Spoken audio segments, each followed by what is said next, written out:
In our first Humanity at its Best series, we start with a young man, Petr Ludwig, from Prague, Czechoslovakia. And he shows how one person with vision, questioning, and perseverance can create a brand new initiative to save hundreds of thousands, indeed millions of lives. In Masks for All, Peter's going to share with us why he started this idea, how he spread it in a good way, how Czechoslovakia's leadership stepped up and asked all its citizens to wear masks, then followed by other countries such as Israel and Brazil. Ultimately, this one singular person, being incredibly observant, will help save countless lives.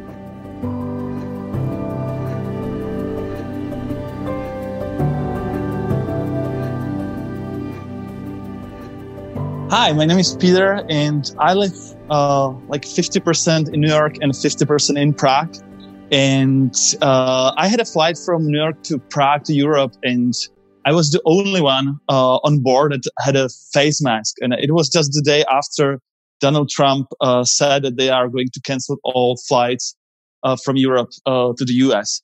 So basically, that was one of the last flights. And when I arrived to Prague, I realized that almost no one outside on the streets wear face masks. So I started to read research on that. I started to make a summary about what science knows about face masks and how they are effective. And I realized that there is a lot of more than 30 scientific studies that masks actually can really help to suppress the spread of the virus.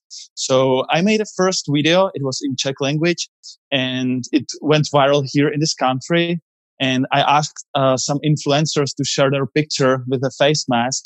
And after just 3 days, from almost no one wearing a mask, we hit a tipping point. And after 3 days, more than 95% of people wear face masks outside. And I sent a video to Mayor of Prague, and he made masks mandatory in Prague mass transport system. So that was the turning point, because the next day, the central government made masks mandatory for all inhabitants. And what we see now that it really works. It really works. We have one of the best data from all European countries, so we are not growing exponentially.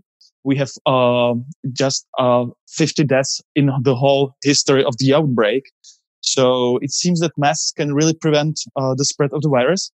Masks are not that good in your protection, but they are perfect because they can stop the spread of the virus from you to others. Basically, many percent of cases are without symptoms. So you are transforming the virus. You are contagious, but you don't know about that.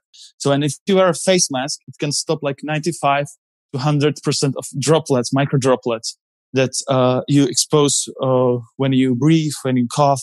So this is really important protective equipment against the spread of the virus. And now there are many scientific studies. We did some studies even here in top 2 technical universities. So we know that it works. There are many scientific studies, and there is no reason not to deploy the same strategy that worked here in this country, in Czech Republic, and to deploy this strategy all around the world. So that's why I made a second video in English with my friend. She's actress and she lived in LA. So we made a video about masks. We asked some top professors from top universities here, and in 3 minutes, we try to explain the whole idea, masks for all, like really to change the world with this message. And now we know that it worked. For example, Israel made masks mandatory 3 days ago. There are many other countries from Africa, and in Brazil, they made masks mandatory. So it seems that there's some logic behind it, and even WHO changed its opinion, and CDC changed its opinion 3 days ago. So what we see is that what worked here now, it's a global movement. So for me, it's amazing. It's the most important thing that I was ever working on. It's amazing, and you say in that wonderful video that I protect you and you protect me. Right. Because if you meet someone with a face mask and you have a face mask, you both protecting yourself.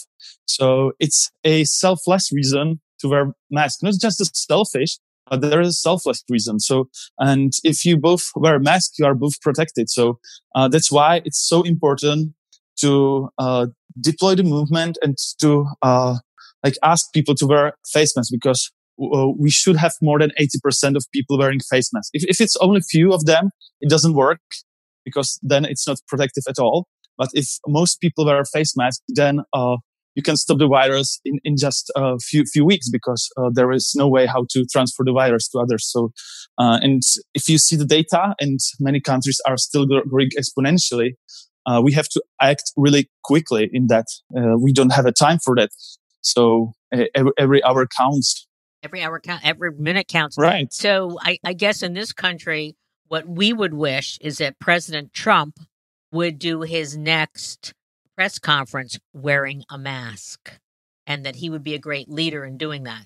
That was a turning point here, because our president and our prime minister, they both started to wear a face mask in TV, in television, in all conferences. Actually, our prime minister, he tweeted directly to Donald Trump, and he sent him the video. We know that. So, and I think that we have evidence that mayor of LA, he mentioned the video in a daily briefing. So we know that the video is already in the US. But what we need now, I think that if some influencers are listening to our interview, I ask them to be a good example for their followers. So please take your picture with a face mask and inspire others. Share the picture with the hashtag masks for all. And this was the turning point here. Our government was also very slow in that. Yeah.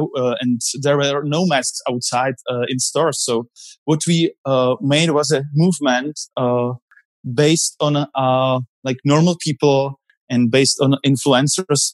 And basically, the government was the last part that did a rule. So it was in the moment when everyone was wearing a face mask, then the government made them mandatory.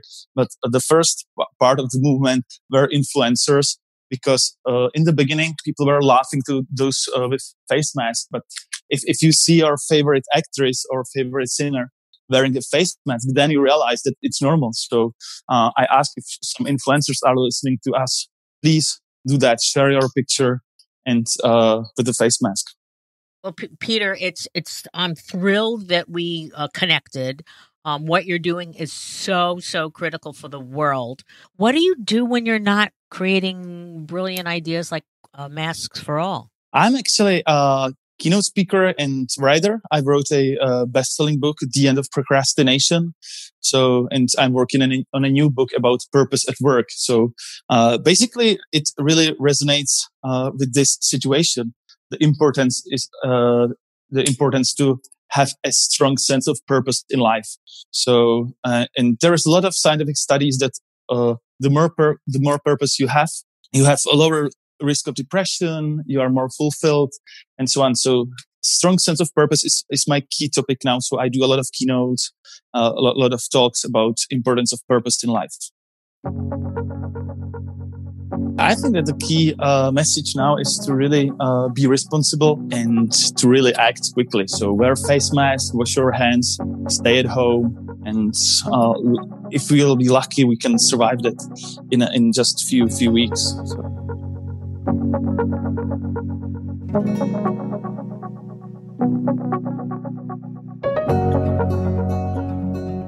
My name's Tom Kwiatek. I work for the city of Delray Beach in their Parks and Recreation Department. Last Wednesday, April 1st, and then we're doing it for 3 other consecutive Wednesdays. We're handing out food to the community in Delray through an organization called Feeding South Florida. People can get in line in their vehicles, and they can let us know how many families need to be fed, and then they get in line, and we give out food to the families, help support everyone during this time. How are you protecting yourselves from the virus? Because I know that I heard that there were hundreds and hundreds of people that responded. Yeah, we did about 590 cars that first Wednesday, and some of them had multiple. We put in food for multiple families, and one in each vehicle. So the vehicles pull up. They have their trunk open or a side door. They're not allowed to open their window. And then the volunteers, a lot of it was a Parks and Recreation. Probably 95% of it was Parks and Recreation staff.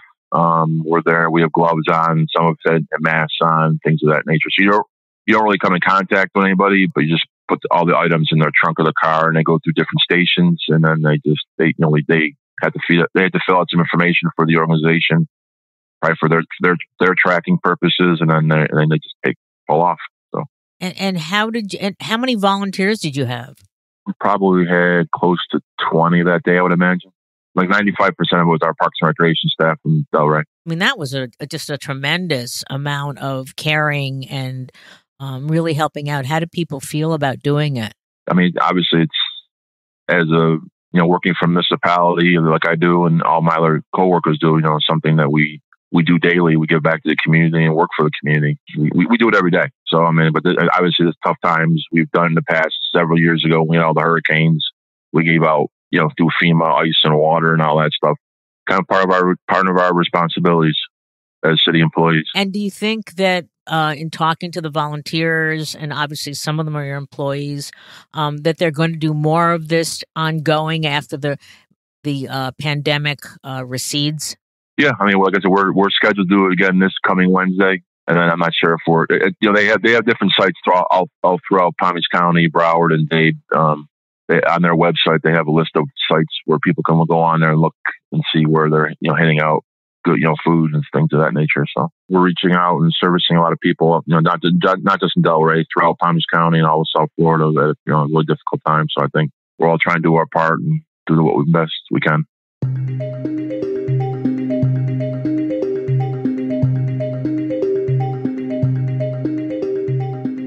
Humanity at its Best will also cover stories of great outcomes during the pandemic.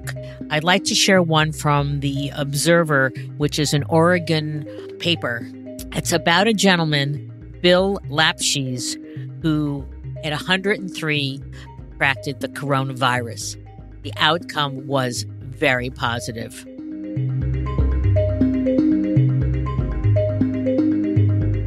Bill Lapshes' granddaughter, Julia Yutzi, said he has a contagious smile tucked behind his pale blue surgical mask. On Wednesday last week, Lapshes' family carried balloons, cake, and signs outside the Edward C. Allworth Veterans Home in Lebanon, Oregon, to celebrate his 104th birthday. With everyone spaced out 6 feet to maintain social distancing, staff wheeled Bill out of the home and onto a small patio surrounded by balloons. Lapshes' 100th birthday had over 200 people in attendance, so Wednesday's affair was a little small by comparison. But these festivities are special for another reason. With just over 25 days since his first symptoms and 19 days since he had a fever, Bill is believed to be the world's oldest coronavirus survivor. Sitting in a wheelchair under an awning as rain came down upon him, his legs wrapped in a blanket adorned in American flags, and wearing a World War II veteran hat. His granddaughter said how Bill managed to survive his bout of coronavirus. With a hearty laugh, Bill said, "I don't know." He paused for a moment, and then he added, "It just went away. Sit out here and you can get rid of anything," he said. Bill was born in Salem, Oregon in 1916 and lived through the 1918 Spanish flu pandemic that killed between 50 to 100 million people worldwide. He also endured the Great Depression, and he also served in World War II, where he was stationed in the Aleutian Islands, where he dispatched trucks and heavy equipment. His daughter, Carol Lee Brown said her father really only ever talked about one part of the war, the end. That's why he really has an optimistic point of view in life. Coming home, being back with his wife and 2 girls, his daughter said, there was not that much going on then, just getting back to life, something that we all want to do. Globally, Bill has company as a senior survivor of COVID-19. A 103-year-old grandmother in Wuhan, China, was released from the hospital in early March after recovering. There's also a 101-year-old Italian man, known only as Mr. P, who recently released from a hospital in Rimini, Italy, after overcoming the illness. It seems there's a scene here. There's a scene here of personal perseverance, resilience, and just being good people. So I share this story with you, my listeners, because we're all in this together. Social distance, wash your hands frequently, reach out to loved ones, and wear a mask. There's a lot of asymptomatic people out there, and we just need to bend the curve and break it. I'm Carol Cohn, and this is Humanity at its Best.